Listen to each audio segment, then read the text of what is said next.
সূর্য, আজকে 24-এর গণ অভ্যুত্থানের মহানায়ক। তাকে আমরা কাছে পেয়েছি, নাহিদ ভাই। তা আমি পেশায় একজন ব্যবসায়ী, পাশাপাশি একটু লেখালেখি করি। তো বলতে চাই যে তুর্কি একটা প্রবাদ আছে যে দেশ গড়তে, যুদ্ধ করতে তলোয়ার লাগে, কিন্তু রাষ্ট্র চালাইতে কলম লাগে।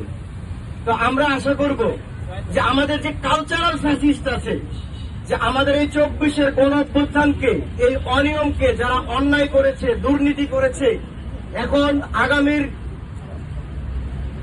রাষ্ট্র যেন তাদেরকে আমাদের কলম দ্বারা, আমাদের লেখনী দ্বারা, আমাদের সাহিত্য দ্বারা, নাটক, সিনেমা, গল্প, উপন্যাসে সেই দুর্নীতি, সেই অপকর্ম, সেই কুকর্ম যাতে আমরা লিখতে পারি। আমি 24-এর গণ অভ্যুত্থান নিয়ে একটা বই লিখেছি, সেটা হচ্ছে আমি কলম যোদ্ধা আছি আপনাদের পাশে।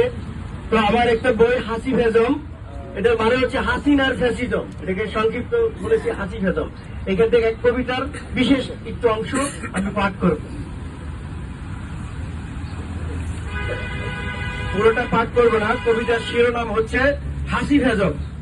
হাসি ফেজম ভোট করেছে রাতে, নির্বাচন কমিশন আপাত করেছিল তাতে, আমলারা হাত মিলিয়েছিল এর সাথে, পুলিশ ছিল পাহারাতে লাঠি হাতে, প্রশাসন নষ্ট করেছে নিজ হাতে।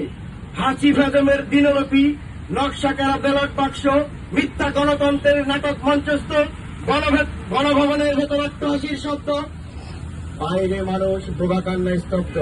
হাসি ফেজমের শিক্ষা সংস্কৃতি, কারো কলমে ছিল না উন্নতি ও প্রগতি, সবকিছুতে দুষ্কৃতি, 36শে জুলাই দিয়েছে নিষ্কৃতি।